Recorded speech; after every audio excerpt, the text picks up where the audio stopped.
Good morning students, this is your Hindi class and today we will start chapter 6. आद्या व्याकरण में हम पढ़ेंगे chapter 6 लिंग के शब्द के जिस रूप से ये बोध हो कि वह शब्द पुरुष जाति के लिए प्रयोग किया गया है या स्त्री जाति के लिए, उसे लिंग कहते हैं। जैसे कि माता पिता, भाई बहन, तो हमें कैसे पता लगता है? लिंग के माध्यम से हमें पता लगता है कि वो स्त्री जाति है या पुरुष जाति है। ठीक है। संज्ञा एक विकारी शब्द है, इसके रूप में निम्नलिखित कारणों से परिवर्तन आ जाते हैं। संज्ञा एक विकारी शब्द है ना, इसके रूप में निम्नलिखित कारणों से परिवर्तन आते हैं। जैसे किस किस कारणों से आते हैं? लिंग के कारण, वचन के कारण और कारक के कारण। मतलब अगर हम उसका संज्ञा अगर लिंग चेंज कर देंगे तब भी उसमें परिवर्तन आ जाएगा, और वचन भी चेंज कर देंगे, एक वचन या बहुवचन जो भी चेंज हो जाएंगे तो उसमें वो आ जाएगा, विकार आ जाएगा। देखिए ये है, ये लड़का है, ये लड़की है, ये गाय है, ये बैल है। ये हम पढ़ रहे हैं ना, तो ऊपर दिए गए चित्रों के लिए शब्द पुरुष तथा स्त्री जाति को प्रकट करते हैं। कैसे? ये लड़का, ये पुरुष जाति हो गया, ये लड़की है तो ये स्त्रीलिंग हो गया, ये पुरुष लिंग हो गया, ये स्त्रीलिंग हो गया। वह गाय है, गाय किसके लिए आता है? स्त्रीलिंग के लिए आता है। और ये बैल है, तो बैल किसके लिए आता है? पुल्लिंग के लिए आता है, पुरुष जाति के लिए। तो ये स्त्रीलिंग और पुल्लिंग को का बोध कराते हैं हमें। ठीक है। लिंग के कितने भेद होते हैं? लिंग के 2 भेद होते हैं। कौन कौन से? पुल्लिंग और स्त्रीलिंग। लिंग के कितने होते हैं? पुल्लिंग और स्त्रीलिंग। पुल्लिंग किसे कहते हैं?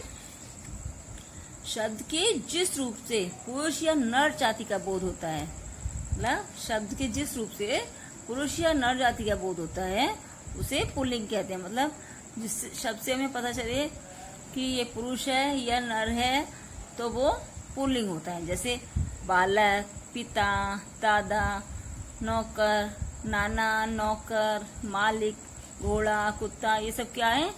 ये पुल्लिंग होने का बोध कराते हैं हमें। ऐसे ही स्त्रीलिंग, स्त्रीलिंग क्या है?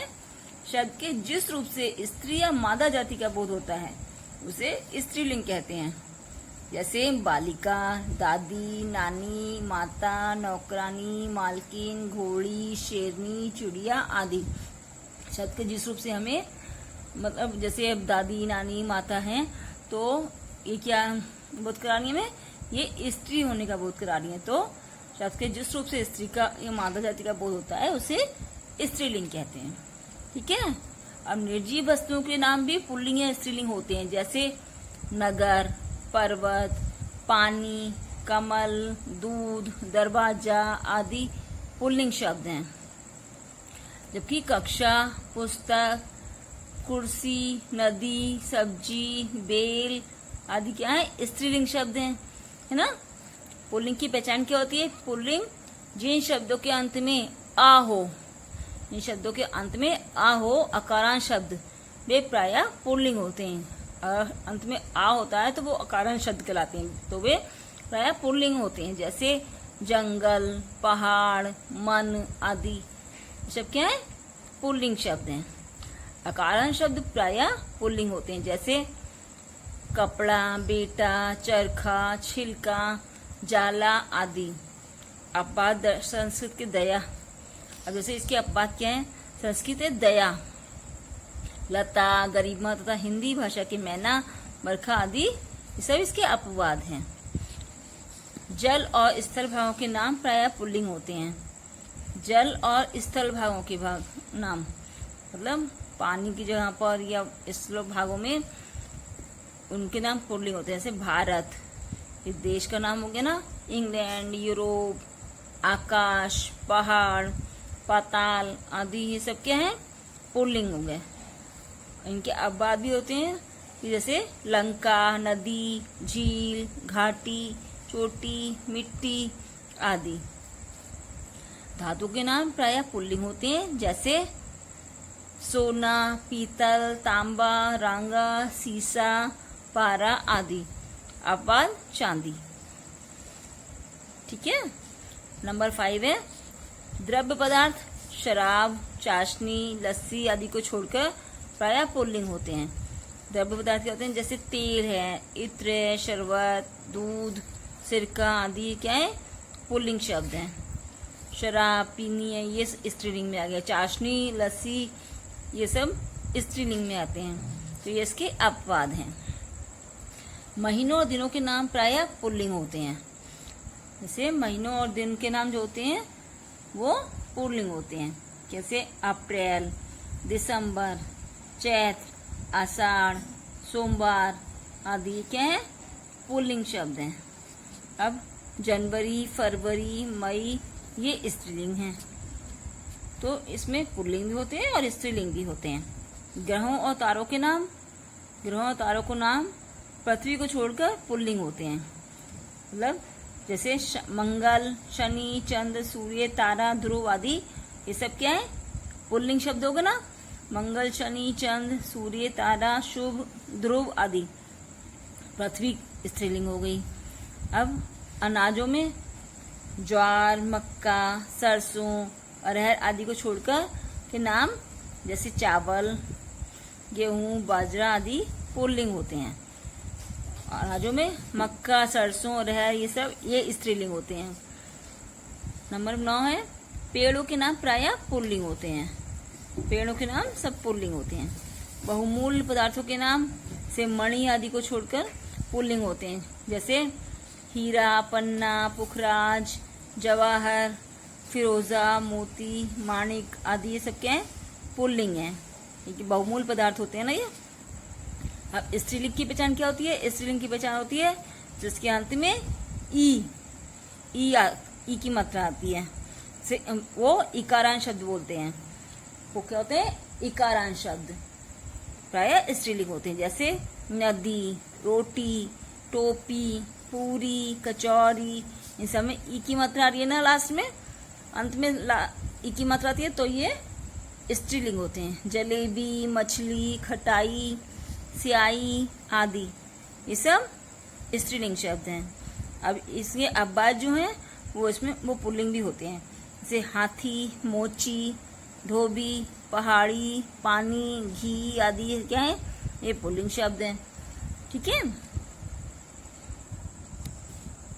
नंबर 2 है भाषाओं, बोलियों, लिपियों के नाम स्त्रीलिंग होते हैं। जैसे हिंदी, मराठी, अवधी, उड़िया, ब्रज, सिंधी, अंग्रेजी, फारसी आदि तथा लिपि ये सब क्या है? देवनागरी, गुरमुखी, रोमन ये सब क्या है? स्त्रीलिंग हैं। ठीक है। नदियों के नाम प्रायः स्त्रीलिंग होते हैं। पहाड़ों के, पर्वतों के नाम पुल्लिंग होते हैं, लेकिन नदियों के नाम स्त्रीलिंग होते हैं। जैसे गंगा, यमुना, कृष्णा, कावेरी आदि। अब ट, वट, वत और हट से समाप्त होने वाली भाववाचक संज्ञाएं स्त्रीलिंग होती हैं। जैसे झंझट, बनावट, खटपट, लिखावट, चिकनाहट आदि क्या है? भाववाचक संज्ञाएं हैं, तो ये स्त्रीलिंग होती हैं। इसी प्रकार जिन भाववाचक संज्ञाओं के अंत में ता, आई और आस आते हैं स्त्रीलिंग होती हैं। जैसे मित्रता, पशुता, सुंदरता, सफाई, बुराई, विदाई, खटास, मिठास आदि ये सब क्या स्त्रीलिंग होती हैं। झीलों के नाम प्राय स्त्रीलिंग होते हैं। जैसे सांभर, पुष्कर, मानसरोवर आदि। तिथियों और नक्षत्रों के नाम प्रायः स्त्रीलिंग होते हैं। जैसे प्रथमा, द्वितीया, चतुर्दशी, रोहिणी आदि ये सब क्या है? स्त्रीलिंग है। अब लिंग परिवर्तन। लिंग परिवर्तन कैसे हो? पुल्लिंग शब्दों से स्त्रीलिंग में परिवर्तन के कुछ नियम होते हैं।